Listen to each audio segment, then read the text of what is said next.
हिमाचल राजकीय संस्कृत शिक्षक परिषद की जिला कांगड़ा की इस संगोष्ठी में पधारे हुए आप सभी पत्रकार बंधुओं का हार्दिक अभिनंदन, स्वागत है। आज धर्मशाला में हिमाचल राजकीय संस्कृत शिक्षक परिषद जिला कांगड़ा की और संस्कृत विभाग केंद्रीय विश्वविद्यालय धर्मशाला दोनों के तत्वाधान में आज एक संगोष्ठी का आयोजन किया गया है।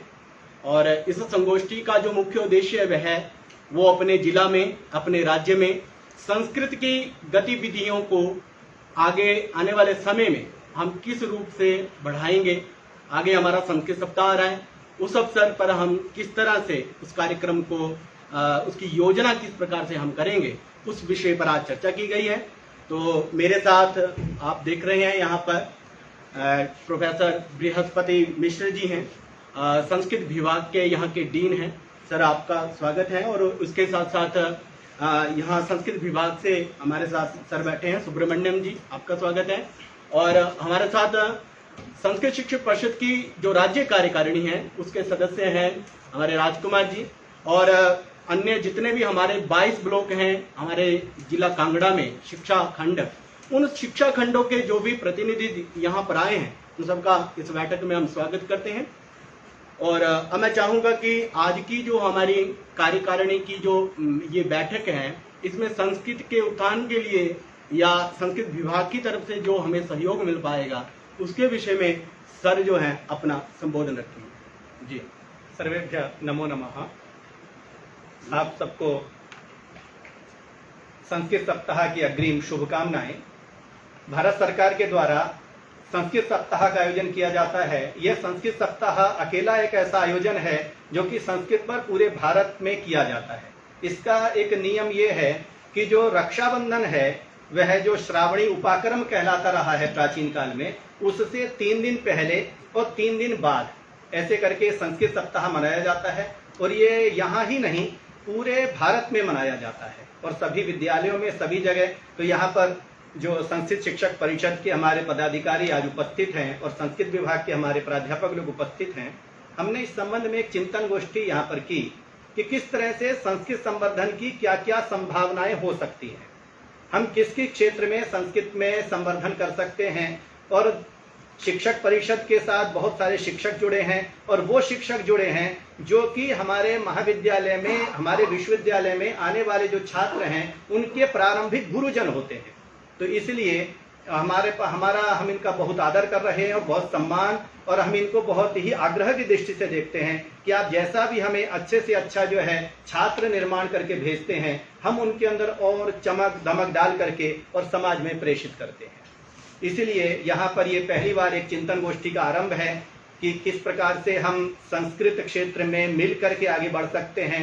आप प्रारंभिक रूप में बच्चों के अंदर संस्कृत का जो संस्कार डालते हैं वो बहुत गंभीरता से डाला गया हो तो हम उसे बहुत परिष्कृत कर सकते हैं और उसे समाज में एक संस्कृत सेनानी के रूप में उसे तैयार कर सकते हैं।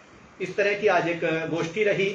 हम क्या क्या कर सकते हैं तो बहुत सार्थक चर्चा रही। हम लोगों ने संस्कृत सप्ताह के संबंध में चर्चा करी और पूरे वर्ष में संस्कृत के संबंध में महाविद्यालय में क्या क्या हो सकता है, विद्यालयों में क्या क्या हो सकता है और अपने संस्कृत विभाग में क्या क्या हो सकता है उस संबंध में चर्चा करी।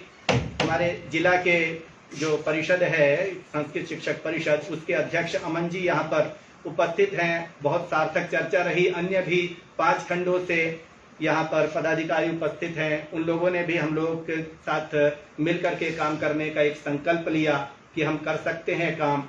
और संस्कृत संबंध में असीम संभावनाएं हैं। यदि सारे शिक्षक मिलकर के एक बार काम करें तो हम छात्रों को एक संस्कृत योद्धा के रूप में तैयार कर सकते हैं और संस्कृत के क्षेत्र में समाज को एक नई दिशा दे सकते हैं। यही एक इस गोष्ठी का उद्देश्य रहा। और इसमें संस्कृत संबंध में कुछ अन्य विषय भी हैं। अंग्रेजों के समय से एक बहुत बुरी परंपरा चली आ रही है कि संस्कृत शिक्षक को कम सम्मान दिया जाए, कम मानदेय दिया जाए, कम पद दिया जाए। किंतु आज तो हम स्वतंत्र हो गए हैं, 70 साल हमें हो गए हैं। तो हमें ये सरकार से भी आग्रह करना है कि जो संस्कृत के अध्यापक लोग हैं उनका जो नियमानुसार जो उनको सम्मानित जो पदनाम दिया जाना चाहिए, जैसा कि हम मुख्यमंत्री जी के आभारी हैं कि उन्होंने इसकी घोषणा कर रखी है कि हम यहाँ पर संस्कृत के अध्यापकों को टीजीटी का पदनाम देंगे, तो हम संस्कृत विभाग की तरफ से भी और सारे संस्कृत समाज की तरफ से और संस्कृत समुदाय की ओर से आग्रह करते हैं कि शीघ्रातिशीघ्र उन्हें एक सम्मानित ये पद दिया जाना चाहिए। अंग्रेजों के समय से जो भेदभाव की नीति संस्कृत संबंध में चली आ रही है, अब तो हम 70 साल हो गए हैं, अमृत महोत्सव मना रहे हैं, अब ये किसी भी स्थिति में नहीं रहनी चाहिए और इसे दूर किया जाना चाहिए। ऐसा यदि हम करेंगे तो संस्कृत के अध्यापकों का सम्मान रहेगा और संस्कृत के क्षेत्र में एक उत्साह रहेगा। क्या होने वाला है, यदि आप लोग एक गंभीरता से देखें, जब टीजीटी पदनाम मिलता है तो वो फिर धीरे धीरे प्रोन्नत होते हुए संस्कृत के प्राध्यापक ही विद्यालय में प्रमुख बनते हैं, और जब विद्यालय में प्रमुख बनते हैं तो संस्कृत क्षेत्र में विद्यार्थियों में एक नई दिशा दे सकते हैं और समाज में एक सांस्कृतिक रूप से जो एक संक्रमण चल रहा है, सांस्कृतिक रूप से जो हमारा पिछड़ापन चल रहा है, उसे वह शिक्षक बहुत सरलता से दूर कर सकते हैं। इसलिए हमारी सरकार से एक बहुत दृढ़ रूप से आग्रह है कि वह जो है इसको शीघ्रातिशीघ्र पूर्ण करने के लिए प्रयास करे, जो भी औपचारिकताएं उसे पूर्ण करे। और हम हिमाचल सरकार के धन्यवादी भी हैं, आग्रह भी है, और हमारा ये भी है कि हमारी हिमाचल की जो राजभाषा है, द्वितीय राजभाषा वह संस्कृत है, उस संबंध में भी शीघ्रातिशीघ्र से यहाँ पर नियुक्तियां होनी चाहिए और ज्यादा से ज्यादा जो है संस्कृत संबंध में पूरे प्रदेश में काम किया जाना चाहिए, जिससे वास्तविक रूप से यह संस्कृत जो है वह अपने यथास्थान एक जो वह सभी भाषाओं की जननी रूप में जो इसका स्थान है वह प्राप्त हो सके। आगे आप अमन जी और विषय बताएंगे। जी डॉक्टर साहब, आपने बहुत अच्छे से ये जो विषय है वो प्रतिपादित किया है। तो मैं आपके सभी दर्शकों को बताना चाहूंगा कि इस बार 8 अगस्त से 14 अगस्त तक पूरे भारतवर्ष में संस्कृत सप्ताह का आयोजन किया जा रहा है। जो रक्षाबंधन आता है, रक्षाबंधन से 3 दिन पहले और 3 दिन बाद का ये जो पूरा एक सप्ताह बनता है, इसको हम संस्कृत सप्ताह के रूप में मनाते हैं। और इसके दौरान बहुत सारे कार्यक्रम पूरे देश भर में होते हैं, संस्कृत यूनिवर्सिटीज में होते हैं, सरकारों की तरफ से भी होते हैं। तो उस संस्कृत सप्ताह को हम लोग अपने यहाँ राज्य में किस प्रकार से मनाएं, उसके लिए हमारी आज योजना हुई है। हमारी जो योजना है वो 8 तारीख से प्रारंभ होगी और पूरे हिमाचल के विद्यालयों में दिनांक 8 तारीख से विद्यालयों में शुभकामना संदेश, ग्रीटिंग निर्माण, ये हमारे सभी छात्र करेंगे। हमारे शिक्षक बंधु जो हैं, चाहे वो संस्कृत के शिक्षक हों, चाहे वो संस्कृत प्रेमी शिक्षक हों विद्यालयों में या समाज में, वो सब इसमें सहयोग करेंगे। और शुभकामना संदेश हो, विद्यालय में जो कोई वस्तुएं हैं उनका नामकरण हो, वो संस्कृत में लिखने का उस दिन हम ये अभियान चलाएंगे। और 9 तारीख को है रंगोली प्रतियोगिता होगी हिमाचल प्रदेश में, और उस रंगोली प्रतियोगिता में हम लोग संस्कृत सप्ताह की शुभकामना, और उसके साथ साथ अब सरकार का अमृत महोत्सव चल रहा है, हमारा अमृत महोत्सव चल रहा है, उसकी शुभकामनाएं हम संस्कृत में उस दिन लिखेंगे। ये 9 तारीख को होने वाली हमारी गतिविधि है। और उसके बाद यदि हम 10 तारीख को आगे बढ़े तो पूरे हिमाचल प्रदेश के जो विद्यालय हैं वो शोभा यात्रा, संस्कृत के अपने विद्यालयों के छात्र शोभा यात्रा संस्कृत संबंधी निकालेंगे उसमें। और उसके साथ साथ एक काम हम और कर रहे हैं कि जो वहां के सेवानिवृत्त संस्कृत अध्यापक हैं जिनका बहुत अच्छा योगदान रहा है, उन लोगों को हम लोग जो है सम्मानित करेंगे अपने अपने विद्यालय स्तर पर। और 11 तारीख जो है रक्षाबंधन का दिन है, सभी अपने अपने घरों में बहुत अच्छे से संस्कृत दिवस ही मना रहे हैं, वो भी क्योंकि वो हमारी संस्कृति से जुड़ा हुआ विषय रक्षाबंधन। तो उस दिन हमारा सोशल मीडिया अभियान रहेगा संस्कृत दिवस को लेके। तो सब लोग उस दिन जो है चाहे फेसबुक माध्यम हो, ट्विटर माध्यम हो, इंस्टाग्राम हो, सब माध्यमों से हम लोग सोशल मीडिया के माध्यम से संस्कृत के इस शुभ दिन को मनाएंगे। और 12 तारीख को हमारा राज्य स्तर पर कार्यक्रम की योजना है। और 13 तारीख को आपको बता दें कि हिमाचल राजकीय संस्कृत शिक्षक परिषद पिछले 2 वर्ष से कोरोना काल से लगातार अपने प्रयास से विद्यालय के छात्रों के लिए प्रति सप्ताह संस्कृत क्विज प्रतियोगिता का आयोजन कर रही है। आपने विद्यालयों में सुना होगा कि साप्ताहिक एक क्विज होती है, सभी विषयों की होती है, परंतु संस्कृत की नहीं आती थी। तो उसका इनिशिएटिव जो था वो संस्कृत शिक्षकों ने लिया, हिमाचल के संस्कृत शिक्षकों ने लिया, और वो उस दिन से, जिस दिन से दूसरी क्विज आ रही है, उसी दिन से ये क्विज हमारी भी निरंतर रूप से चल रही है और इसको संस्कृत शिक्षक कर रहे हैं। परंतु 13 तारीख को हमारा महाक्विज प्रतियोगिता जो है राज्य स्तर पर होगी, जिसमें जिला स्तर पर छात्रों को प्रथम, द्वितीय, तृतीय भी चुना जाएगा और राज्य स्तर पर भी उनको संस्कृत अकादमी के माध्यम से जो है सम्मानित किया जाएगा। और 14 तारीख की जो हमारी योजना है वो हम फेसबुक लाइव माध्यम से संगोष्ठी करेंगे और सब लोग अपने अपने खंडों में बैठेंगे, शिक्षक लोग अपने अपने खंडों में बैठेंगे और उस योजना जो हमारी योजना की है पूरी हमने इसके विषय में, संस्कृत सप्ताह के विषय में, उसमें आपसी चर्चा करेंगे और संस्कृत सप्ताह को मनाएंगे। तो ये हमारी संस्कृत सप्ताह की योजना है। अब आते हैं हम टीजीटी विषय पे। तो टीजीटी विषय पे सरकार ने पिछले 5 वर्षों में बहुत अच्छे रिस्पॉन्स दिए हैं। हम ये नहीं कहेंगे कि सरकार ने कुछ नहीं किया है, सरकार ने बहुत कुछ किया है। बहुत वर्षों बाद ऐसा हुआ है कि बजट सत्र से हमारा विषय जो है वो उद्घोषित हुआ है, वहां से घोषणा हुई है, नहीं तो बजट सत्र तक हम लोग नहीं पहुंचे हैं।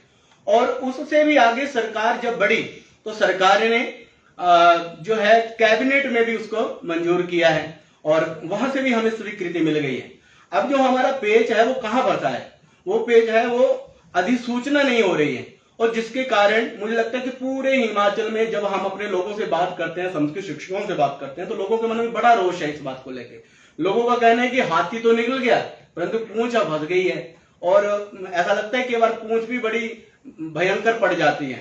तो हम सरकार से ये कहेंगे कि जिस प्रकार से अभी, क्योंकि आपका काम तो आपने कर दिया है, कैबिनेट तक आपने उसको पास कर दिया है, परंतु जो आगे हमारे शिक्षा विभाग की तरफ से जो अभी विलंब हो रहा है या उनकी प्रक्रिया चली हो तो वो भी जल्दी से जल्दी हो जाए। अभी लोगों को निर्वाचन का, चुनाव का भी भय डराने लगा है कि अभी चुनाव आ गया तो बीच में ही अधर में लटक जाएगा। संस्कृत सप्ताह के बीच में तो हम चाहते हैं सरकार से कि संस्कृत सप्ताह के अवसर पर ये पुण्य कार्य हो जाए, जिसमें पूरे हिमाचल प्रदेश के संस्कृत समाज में एक बहुत अच्छा संदेश जाए।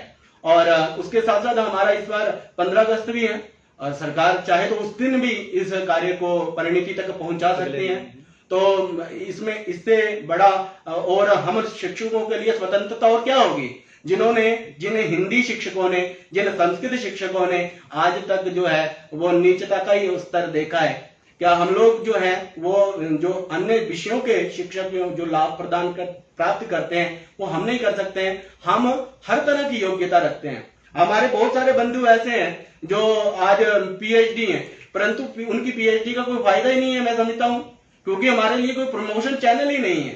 तो टीजीटी वाला विषय यदि हमारा होता है तो मुझे लगता है ये सब समस्याएं जितनी भी हैं हमारी, चाहे हमारी डिस्ट्रिक्ट कैडर की समस्या है या और भी आरएनपी रूल की समस्या, सब समाधान होगी। तो सरकार से ये आग्रह और उसके साथ साथ और सरकार को भी और जितना समाज हमें सुन रहा है उनको हम ये बताना चाहते हैं कि हिमाचल राज्य के संस्कृत शिक्षक परिषद ने बहुत अधिक प्रयत्न इस कोरोना काल में किया है। आप हर घर पाठशाला में देखेंगे हमारे शिक्षक, मैं यहाँ बैठा हूँ, आप देखेंगे डॉक्टर अमनदीप शर्मा के नाम से यदि यूट्यूब पे सर्च करेंगे तो आप देख सकते हैं वहां हमने कितना काम किया है। और उसके साथ साथ हम सब संस्कृत शिक्षकों ने हिमाचल प्रदेश में संस्कृत मीडिया नहीं था उसके लिए प्रयत्न किया है और आज हमारा himsanskritam.com के नाम से वेबसाइट चलती है समाचार की। मैं कहता हूं कि आप लोग यहाँ पर मीडिया बंधु बैठे हैं, आपके लिए भी गर्व की बात है कि हिमाचल प्रदेश में संस्कृत मीडिया का भी जन्म हुआ है। तो ये अभी बीज के रूप में है, आगे चल के धीरे धीरे सभी का सहयोग मिलेगा, सब संस्कृतिज्ञों का सहयोग मिलेगा, सरकार का सहयोग मिलेगा, तो निश्चित रूप से हम बहुत बेहतर मैसेज जो है हिमाचल की तरफ से अन्य राज्यों को दे सकते हैं। आज दूसरे राज्यों में हिमाचल राज्य के संस्कृत शिक्षक परिषद के जो संस्कृत के लिए जो कार्य हो रहे हैं उनकी प्रशंसा हो रही है। तो ये प्रशंसा हमारी नहीं है, ये सरकार की प्रशंसा, ये राज्य की प्रशंसा है, राज्य में रहने वाले लोगों की प्रशंसा है। तो इतने सारे प्रयत्न हम भी अपनी तरफ से कर रहे हैं और अब सरकार से भी ये चाहते हैं कि सरकार भी अपनी तरफ से जो हमारा ये अभी काम रह गया है उसको जल्द से जल्द पूरा करने का जो है वो हमें जो इन्होंने एक रास्ता दिखाया, उम्मीद जगाई है हम लोगों के मन में, उसको पूरी करे।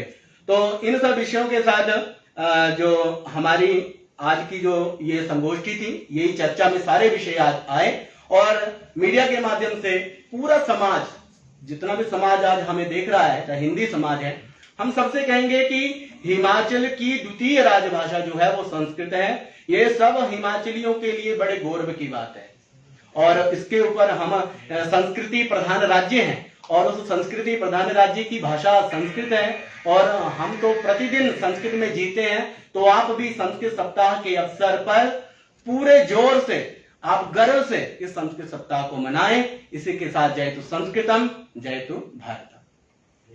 सर्वेशाम धन्यवाद। पुनः एक बार मीडिया बंधुओं का बहुत बहुत धन्यवाद करते हैं।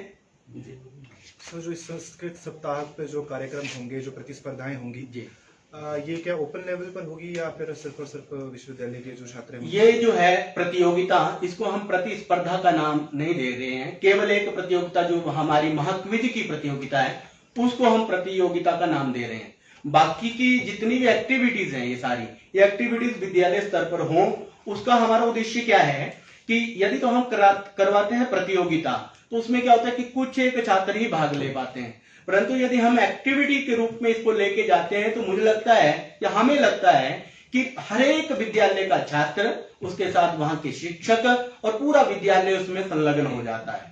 तो ये हमारा उद्देश्य है, सेलिब्रेट करने का हमारा उद्देश्य है। और साथ में एक बात और भी रह गई है, वो ये है कि अब पत्रकार बंधु हैं, तो हम चाहेंगे कि इस बार समाचारों के माध्यम से भी संस्कृत सप्ताह की शुभकामना संदेश आप जो है अधिकारी लोगों से लेने की ऐसे करेंगे, नया प्रयास करेंगे, जैसे आप दीपावली इत्यादि समयों पर या कई उत्सवों पर करते हैं। एक नया विषय जुड़ जाएगा हमारे साथ। टीजीटी शास्त्री पद की बात